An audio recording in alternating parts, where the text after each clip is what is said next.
So I'm Tamara Kahn. I'm the CEO of Oracel Cancer Trust. I am also chair of the Head and Neck Cancer Coalition. And we wanted to spend a little bit of time this evening before we start hearing from some of the amazing project leads and some of the people that are really driving things forward with Oracel. And some of these people are going to be people that have received a grant from Oracel. Some were just working in partnership with Oracel. Some were looking, hopefully, to receive some funding to work on projects together to address some key issues. But these are all part of a community, and it really does take a community to make a difference. So for those that are new to us, Oracel Cancer Trust is the leading head and neck cancer charity in the UK, and our vision really is to make sure that everyone has the best chance of surviving head and neck cancer, but really thriving afterwards and having the best quality of life afterwards. And I think that's one of the main things that we really are focusing on, is having quality of life after cancer.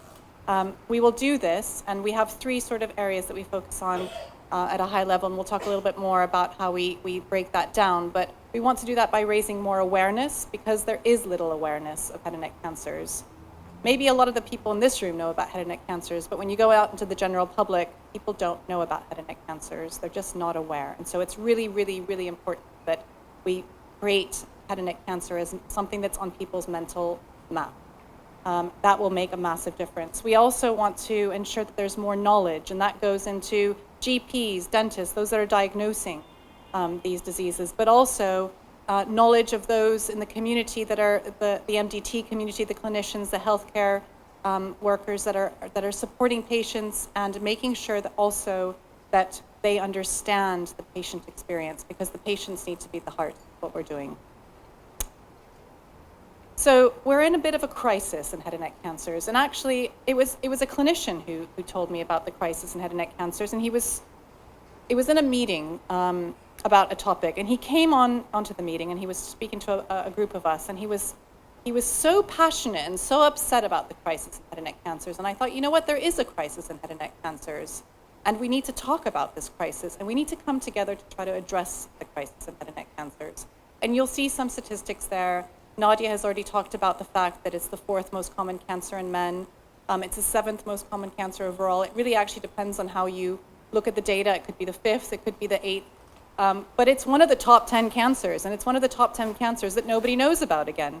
59%, of head and neck cancers are being diagnosed late stage. They're not getting diagnosed earlier stage. They're getting diagnosed later and later stage. That's the wrong trend. Dental deserts. So there are fewer and fewer NHS dentists around, and they play a vital role in the diagnosis of cancers. So that's another big topic we need to address in this crisis. The inequalities gap, absolutely. The inequalities are rising, partly because of COVID, but partly because we just are not addressing, we're not communicating, we're not engaging with the communities to make sure that those that are getting diagnosed later stage, those that are missing the key symptoms, are coming into clinics and being diagnosed earlier. And incidence is rising, it's not lowering. We're not anywhere near reaching the NHS target of diagnosing 75% of these cancers stage 1. And we're not even near understanding how we're going to reverse those trends, because these numbers are growing, and there's subsets of the head and neck cancers. It's a complicated area. There's 14 subsites. You know, you don't get diagnosed necessarily with head and neck cancer. As many of you know, you get diagnosed with throat cancer, or maybe oropharyngeal cancer, or maybe you get diagnosed with voice box cancer, or tongue cancer, or maybe even some more complicated terms that you don't even know. HPV positive cancers, there's a whole subset of these cancers. And we need to make sure that the language used is more accessible, better understood, and that we actually understand where we can make the biggest impact. And that takes me to HPV. HPV positive cancers are cervical cancer, right? That's why we have the HPV vaccine. That's what everyone knows about in terms of HPV. But no, head and neck cancers, HPV positive head and neck cancers, are more than double cervical cancers that are associated with HPV in the UK. But again, nobody knows about it. Nobody talks about it. And the take-up of the HPV vaccine, thanks to work of many of our stakeholders and colleagues, some that are in this room tonight, boys are offered the HPV vaccine now in the UK. but only 48% of boys are taking up the vaccine, and 59% of girls are taking up the vaccine. That's also low, way behind some of our other peers in country league tables. And HPV positive head and neck cancers are affecting younger and younger people. So it's not just older smokers and drinkers that are getting these cancers. It's a younger, much more varied, much more diverse community of people being affected. And again, we need to make sure that that message is going out, that the stereotype is not, one type of person that comes in that's a smoker, heavy smoker, over 40, that gets diagnosed with these cancers and has these cancers. We are a varied community, and we need to support that varied community with the messaging we give them, with the treatment we give them, with the support we offer them. So I guess the awareness levels remain low is also part of it, but overall the crisis, this is a crisis, and we need to actually respond to it as a crisis. This isn't just another day, another year, another message to give forward. We need to actually come together to respond to this crisis. And that's, I think, really, really important to what Oracle is working with its partners and why we wanted to all come together today, to actually put a plan together, to agree a strategy, to agree an approach, to make an impact and to make a difference. And many of the projects that we're working on are making huge progress, and we're really delighted about all the sort of outcomes and speaking to some of the projects and the researchers that we're supporting. It's amazing what's being done, but we need to do more. It's just not enough. We need to change the dial. We need to reverse the trends. So our focus, we're working on something that's called the race to overcome the crisis in head and neck cancers. And we focus that quite specifically on 4 different pillars, which create the term race, just so it's memorable. So R, research. Research still is a key pillar for us. We want to continue to fund the projects that will really change and improve treatment approaches for head and neck cancer patients. And that includes immunotherapy, that includes more targeted, more personalized radiotherapy, that includes other aspects of using viruses, using proteins, using all kinds of new innovations to make sure that patients have the best outcomes. But it's also research that looks at behavioral aspects. It looks at why certain population groups are actually coming forward and engaging with the health service, whereas others aren't. It looks at the language of head and neck cancers and how can we simplify it. It looks at why there are inequalities in head and neck cancers and what are those inequalities. It looks at the data. It tries to fill a gap that exists in the data. So research in a wider context is really important to us. And we'll hear about some of the amazing projects, and please do go and look at some of the posters of some of the projects that are being supported tonight. We'll hear from some of them, but there are many more, and it's really, really inspiring to see what's being done on the research front. Awareness. Awareness campaigns are critical, because if people don't come in to be diagnosed, we can have the best treatments in the world, but there'll be no one to treat. Or maybe we'll just treat those that have access to private health care, the affluent, but that's just not the way we're going to solve this pandemic or this crisis. So we need to make sure that awareness campaigns happen, and we've been working more and more with partners to make sure that there's awareness activities, that we make sure that people of the general public know more about it, that patients are more aware of how to access diagnostic and treatment support services and post-treatment support services, and actually make sure that people are more aware of sub-elements of head and neck cancer, such as the HPV side of things. So the other part is collaboration. Now, collaboration is really, really important, because I do think it's fair to say that prior to the last couple years and some of the work that we've been working with partners on, it's been a very siloed space. And everyone's been doing amazing things, and there's many passionate leaders doing amazing things, but if we don't come together, our voices are drowned out. And we do need to have a stronger voice, because there are cancers that are getting a louder proportion of the voice, and we need to come together to make sure that our voice is also on the agenda. And that's the NHS agenda, that's the Department of Health agenda, that's the media agenda. It's all of the agendas to make sure that we're part of what's being done, that we're actually making a difference in getting people to be diagnosed earlier, to have better treatments, and to have post-treatment support services. So collaboration is really important, and we created the coalition, the Head and Neck Cancer Coalition, and there are 15 members of the coalition from clinician associations to industry partners to patient groups to other charities. And it's really amazing having this coalition come together to realize that when we discuss things and when we agree the agenda, we're able to actually, again, progress many projects and many discussions. Experience. So experience of the patient.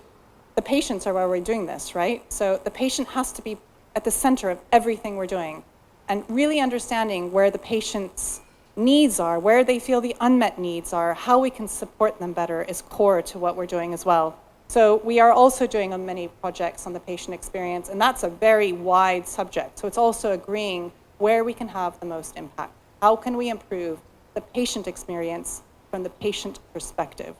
So we're not deciding how we improve the patient experience on their behalf, but we're working with them to make sure that we understand how it's going to make a better difference to them from their perspective and across the different diverse community of patients that exist. So this is our national reach now, and we really are much more national. You can see that we have the staff and trustees across the country.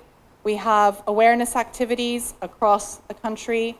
We have research projects across the country, and we want to work more and more to make sure that we truly are a national, UK-wide charity. You can see there's some blank areas there. We're very aware of those blank areas, and we want to work to fill those blank areas. But we're working hard to make sure we really are a UK national charity. And I wanted to specifically talk about a few highlights and some news. This year has been a really difficult year for the charity in many ways. We've lost someone that's really so fundamental and such a pillar for us.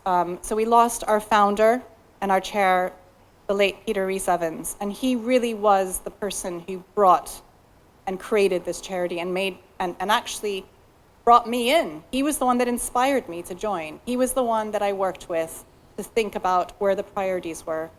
He was the one that talked to me about inequalities. He's the one that talked to me about expanding what Oracel did beyond just research and actually looking at the awareness side. And he unfortunately left us before his time over the past year, and it's been a great loss to our community because one of the other things that Peter really stood for was a very patient-centric approach. And every single patient that I ever speak to that was treated by Peter always talks about the time that he gave to patients, the fact that they were seen. They weren't just a patient. They weren't just another person in his clinics. They were an individual, and he kept in touch with them, and he made them feel like they had his undivided attention and that he saw them. And I think the other thing was just combining and making sure that everyone that was involved in that patient's treatment also felt involved and seen. And that multidisciplinary approach and making the whole team feel connected and feel sort of one unit coming together was something that really meant a lot to him. And I think those parts of his ethos, those parts of how he approached and the legacy he leaves are things that are so fundamental to how we want to make sure we carry things forward with our projects and news. So hopefully some of these would make him proud. So as part of the coalition and with the support of Merck, we actually did a UK landscape analysis. We put surveys out to about 15 to 150 patients and got responses and carers. We then interviewed and had surveys with 46 clinicians that were focused on head and neck cancer. And we also did a landscape review on what's happening in head and neck cancers in the UK. And you'll find some of the results in your program, and please do look at them. And they're not surprising, but I think the two things that really stand out and which also, again, support what we're doing is awareness is critical. Getting people diagnosed early is dependent on them being aware of the signs and symptoms and knowing that they need to go see someone. And the second thing is post-treatment support is a massive gap. Patients are often feel supported, feel like they have the community, the medical, the clinical community behind them until they're released from hospital, until the treatment ends. And then they're left in a desert. So it's really about making sure that post-treatment support services are part of the treatment plan from day one, and that post-treatment support is more visible to patients when they leave hospital. PPI, patient and public involvement. So this is, everyone's kind of talking about patient and public involvement in sort of medical research terms, but we think that there's more than just the research side. It's actually patients being part of the agenda, framing the healthcare agenda. And we are just launching a national PPI, and we have some of the patients that are helping us launch that here tonight. And so we really welcome anyone who would like to form part of this national PPI in head and neck cancer to step forward. We're creating a steering group. We're very excited about this initiative. And one of our absolute aims is to make sure that we are representative of all the diversity of head and neck cancers and the types of patients that have these cancers within that PPI. So if you're interested, please look at our website. If you know people that might want to be involved, please let them know, because this is actually a way and a very powerful way to make the patient front and center in the agenda. A patient's grant scheme. We're actually working with a new partner, which is a recently dissolved charity, but they still are a very strong community, called the Northern Head and Neck Cancer Charity in northeast of England. And they have given some money, and we're going to run a pilot in northeast of England to give patient grants for cost of living crisis and financial challenges that they face, because not everyone is able to pay for their treatment journey. And that may be the parking in the parking lots at the hospitals, or it could be their transport, or it could be a piece of equipment, or it could be whatever it is to help support that patient experience. So another really exciting, we're really delighted about this, and we're launching it in July. So please keep an eye out for that. And if you know any patients that are in need, please let them know that we are now launching this. And finally, we are announcing a merger this evening with the Throat Cancer Foundation. If I can invite Jamie Ray to come up and join me here. So we are announcing this merger. It's subject to regulatory approval. But really, we think that this merger will allow us to deliver much more as a UK-wide charity. Throat Cancer Foundation are based in Scotland, but also UK-wide with their focus. And we really feel that we have a really great meshing of objectives, of goals, and some really exciting plans ahead to work together on. Jamie, do you want to say a few words? Thank you. First of all, I'd like to say, excuse me, I have hay fever, so I'll apologise. Just to touch upon a few things that Tamara mentioned earlier in her talk. I've never smoked in my life. I've had the occasional tipple. It's not true that all Scotsmen like lots of alcohol. But I was diagnosed with HPV, oropharyngeal cancer, 13 years ago, which for someone who'd never been in a hospital before in their life came as a great shock. And the 3 letters HPV were completely unknown to me. And at that time, I owned and run an international company that specialised in recycling. I travelled a great deal. And I was in the throes of selling that business, and quite fortunate in a way, because I was going to have to go through quite brutal treatment, to be frank. But I'm here today to tell the story. But it did give me the inspiration and the fire in my belly, for want of a better word, to try and do something to address the injustice which existed at that time, where we had a situation where girls were being offered a vaccine to prevent a cancer, but boys weren't. And it was done on the premise of herd immunity, which I'm sure many of you are familiar with. So I set up the charity, and our main objective at that time was to raise awareness of this imbalance, this injustice. And we then went about funding and setting up a further organisation called HPV Action, which over a 5-year period from 2013 to 2018 came together with 51 other organisations who were based in London. I chaired the organisation, and we campaigned for 5 long and hard years to get the UK government to change its mind. Eventually, we succeeded. In July 2018, they did it. And that was a great success, and I'll be honest, I at times thought we would never get there, but we did. But our experience, coupled with the resources and experience of Oracel, I think will make a difference in this space.